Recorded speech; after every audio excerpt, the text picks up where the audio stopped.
Karena Grab mempersilahkan saya belajar, dan saya juga nawaitunya belajar. Ketika saya tanda tangan mengiyakan menjadi komisaris Grab, dengan izin Allah saya mau belajar. Kapan lagi saya bisa belajar di international company? Oh, Ustaz,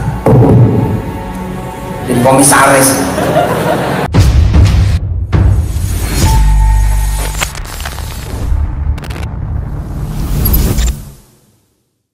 Bismillahirrahmanirrahim. Assalamualaikum warahmatullahi wabarakatuh. Kembali lagi bersama Khalid Al-Walid dari portal berita oposisicerdas.com. Pihak Grab bantah Yusuf Mansur sebagai komisaris. Tokoh NU, demi apa dia berbohong? Oke, saya bacakan ini dari portal berita Oposisi Cerdas.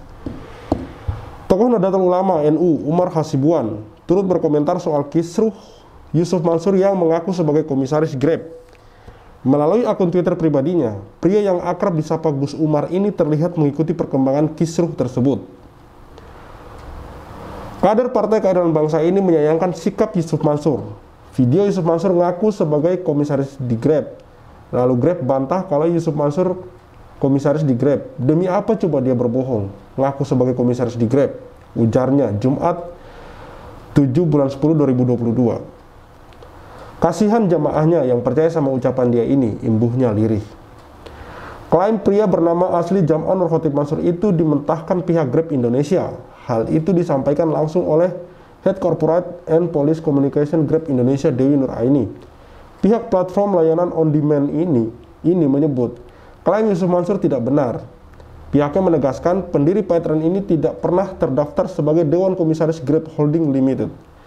Sumber Fajar, foto tokoh Nahdlatul Ulama NU Umar Hasibuan.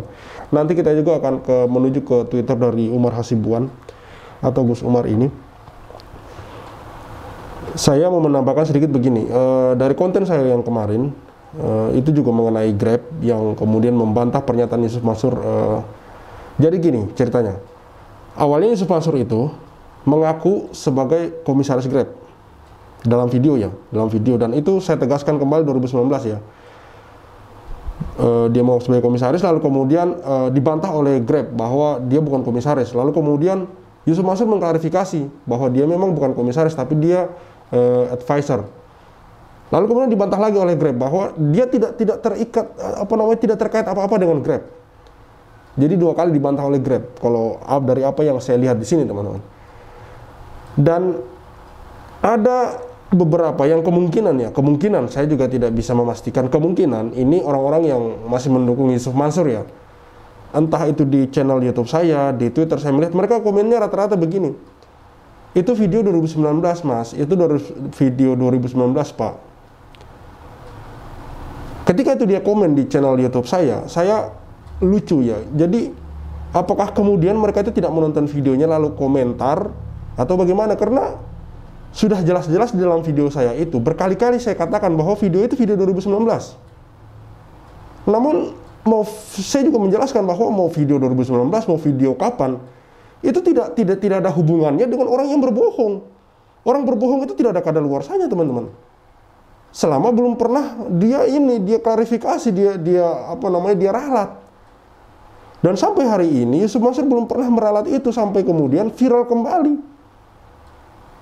Begitu maksudnya, teman-teman. Jadi itu mau video tahun berapapun tidak ada urusannya. Ketika itu kemudian sudah viral, ya kita sebagai media ikut mengangkat itu untuk menjelaskan kepada teman-teman dan memberitahu bahwa Grab sudah merespon dan seperti ini jawabannya. Jangan sampai kemudian di masyarakat terjadi pro dan kontra. Saya ikut menjelaskan agar lebih jelas, agar kemudian yang menonton video saya paham, oh iya udah dijawab sama Grab.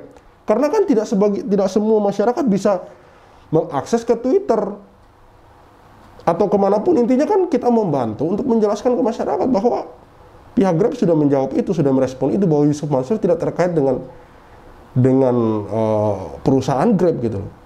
Oke, saya lanjut saya temukan di Twitter @umarhasibuan_. Postingannya begini, dengan dia mengutip video Yusuf Mansur potongan yang dia mengaku sebagai komisaris dari TikTok berdurasi kurang lebih 45 detik dengan caption begini. Ya seperti yang saya bacakan tadi. Video Yusuf Mansur mengaku sebagai komisaris di Grab. Lalu Grab bantah kalau Yusuf Mansur komisaris di Grab. Demi apa coba dia berbohong? Aku sebagai komisaris di Grab. Kasihan jamaahnya yang percaya sama ucapan dia ini. Ya memang betul. Kasihan gitu loh.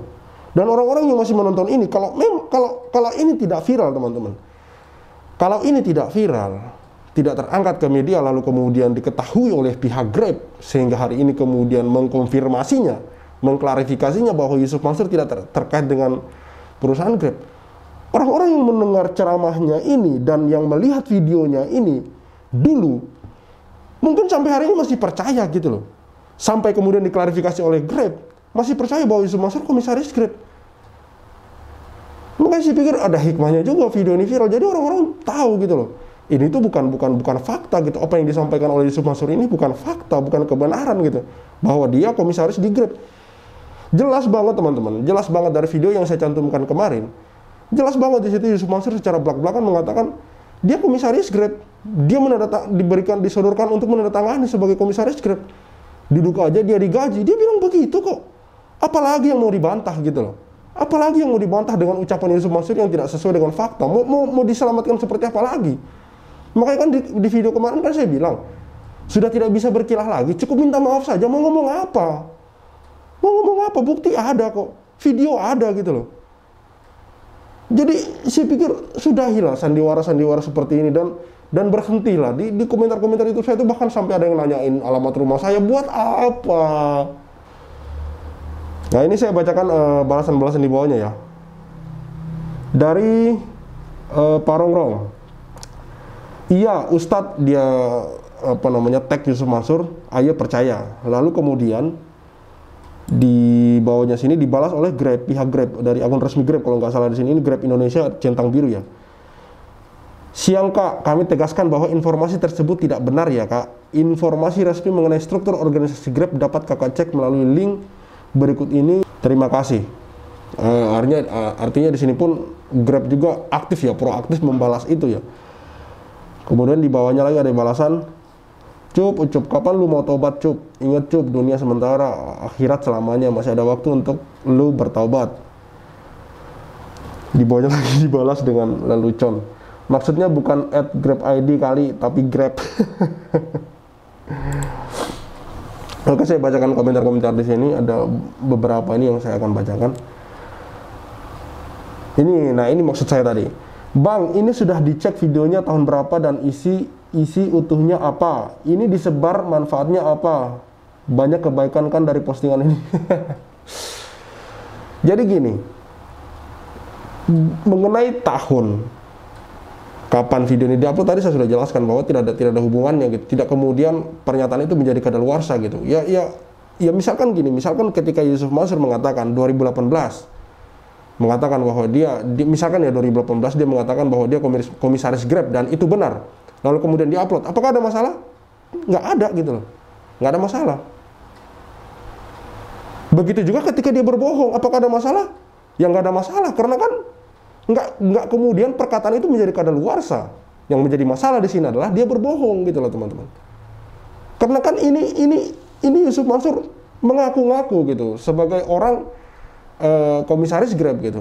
Jadi kalau misalkan ini kemudian viral, orang-orang berhak dong untuk mengkonfirmasinya dan Grab berhak untuk mengklarifikasinya. Kalau memang pernah ya pernah, kalau memang enggak ya enggak, udah selesai gitu loh. Dan kalau mau dibilang ini disebar manfaatnya apa ya, ada manfaatnya lah, orang-orang jadi tahu gitu loh. Pernyataan Yusuf Mansur itu tidak benar. Manfaatnya itu buat saya gitu teman-teman. Orang jadi tahu bahwa pernyataan Yusuf Mansur itu tidak benar gitu loh. Bahwa dia pernah di Grab gitu. Apa ya, kalau menurut saya sangat merugikan pihak Grab itu sendiri dan sangat menguntungkan nama Yusuf Mansur bahwa dia pernah berada di posisi, dia pernah menempati posisi bagus di Grab sebagai komisaris. Padahal itu tidak benar teman-teman. Jadi itu sangat mengerikan sekali kalau menurut saya, kalau mengaku-ngaku berada di posisi tertentu di perusahaan yang besar sebesar Grab teman-teman, dan itu kemudian tidak diklarifikasi. Maka saya bilang ini justru hal yang wajib diklarifikasi dan wajib dikonfirmasi. Dan untungnya pihak Grab sudah mengkonfirmasi itu, jadi masyarakat tahu kebenarannya gitu. Bantahan pihak Grab adalah tidak pernah terdaftar sebagai komisaris. Jadi tahun berapapun video ini diambil, ya pernyataan itu nggak pernah benar. Betul sekali. Nah ini maksud saya, artinya Yusuf Mansur tidak pernah berada di Grab gitu.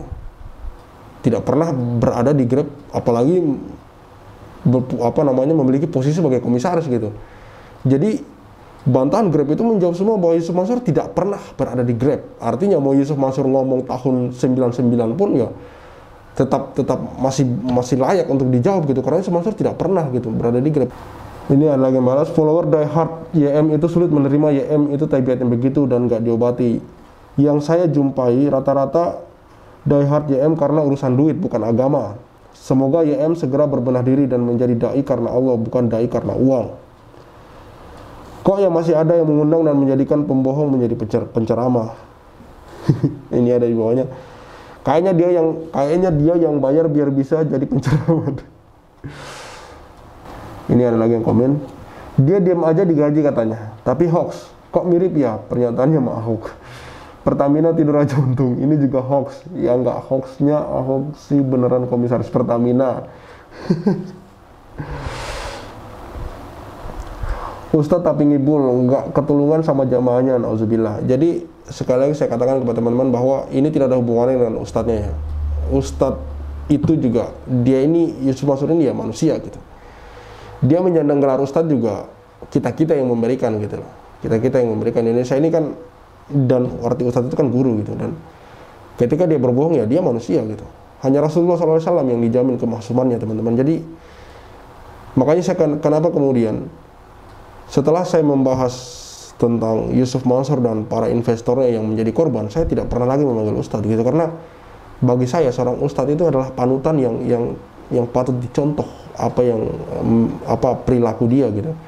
Kalau kemudian selalu bermasalah kayak gini, bagi saya belum layak kemudian dipanggil ustadz gitu teman-teman. Masih harus belajar lagi gitu. Dan saya mengatakan ini bukan berarti kemudian saya orang benar gitu. Secara keilmuan Yusuf Mansur jauh di atas saya. Saya tegaskan teman-teman, secara keilmuan Yusuf Mansur jauh di atas saya. Tapi kemudian mengatakan bahwa Yusuf Mansur bagi saya belum pantas saya panggil ustadz, ya itu hak saya juga teman-teman. Itu hak saya juga teman-teman. Ada banyak ustadz di negeri ini, ada banyak ustadz dan ulama di negeri ini, ada banyak gus di negeri ini, ada banyak kiai di negeri ini. Mau dari NU Muhammadiyah, bagi saya sama saja, semua ulama kita gitu. Jangan sampai kemudian apa yang tersangkut dengan kasus Yusuf Mansur ini mencederai orang-orang baik ini, mencederai niat tulus dari para ustadz yang benar-benar berdakwah di jalan Allah, apalagi mereka-mereka yang berjuang di jalan nahi mungkar. Makanya saya bilang, bagi saya pribadi, Yusuf Mansur belum layak saya gelari ustadz gitu. Karena beliau masih harus belajar lagi, dan semoga Allah memberi hidayah kepada beliau sehingga kemudian kembali ke jalan yang benar, yang lurus gitu, dan mau bertanggung jawab kepada para investor-investor yang sudah menyetorkan duitnya karena percaya dengan Yusuf Mansur teman-teman. Percaya dengan Yusuf Mansur. Terus terang kalau mau dibilang kecewa, saya kecewa dengan Yusuf Mansur. Bukan kemudian dari dulu saya benci dengan Yusuf Mansur, tidak teman-teman. Saya sempat dulu mencintai Yusuf Mansur gitu. Pernah saya juluki Utsman bin Affan ya hari ini gitu. Karena dia salah satu ulama yang juga memiliki harta yang banyak. Lalu kemudian muncul berita seperti ini. Apakah kemudian saya diam karena saya terlanjur mencintai dia? Kan tentu tidak. Patokan kita ya Rasulullah, selain Rasulullah ya kemungkinan bisa membuat kesalahan. Secinta-cintanya saya terhadap ulama, saya masih lebih cinta lagi kepada ajaran Islam dan Rasulnya gitu. Jadi kalau manusia itu masih membuat kesalahan, maka patokannya ya ajaran Rasulullah. Kita lihat apakah kemudian kita mau diamkan atau kita ikut mengkritiknya untuk meluruskan dia gitu teman-teman. Jadi cara saya mencintai Yusuf Mansur adalah mengkritik dia gitu, mengingatkan dia gitu. Bukan kemudian mencintai buta-buta, mau benar salah dipuji aja terus. Ya orang nggak tahu. Ya kan kita di dunia saling mengingatkan teman-teman. Kok masih ada yang mengundang orang begitu? Masih ada yang percaya sama orang begitu, heran saya. Ya inilah satu-satunya ustadz di Indonesia yang kalau ceramah atau pengajian selalu ceritanya soal duit melulu.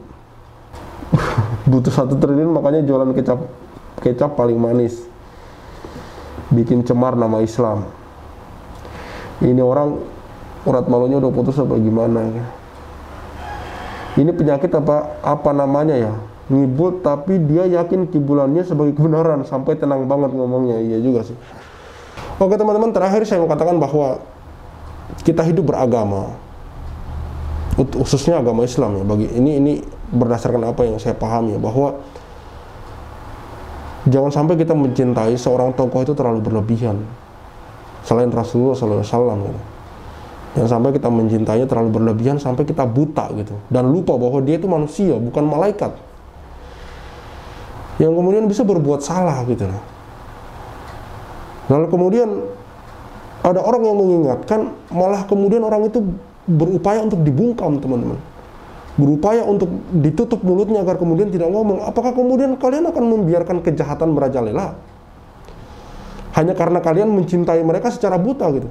Bukankah mencintai yang sejati itu justru mengingatkan kalau orang yang kita cintai itu agak belok ke kiri, kita ingatkan agar dia kemudian jalan lurus kembali. Analoginya begini, ketika pemimpin yang kalian cintai itu jalan di depan, lalu di kanan atau di kirinya ada jurang, dia belok, jalannya dia belok. Apakah kalian hanya akan mendiamkan karena kalian cinta gitu? Didiamin aja? Kan tentu tidak, kalian akan mengingatkan. Jalannya ke depan, lurus. Kalau ke kiri dan ke kanan ada jurang.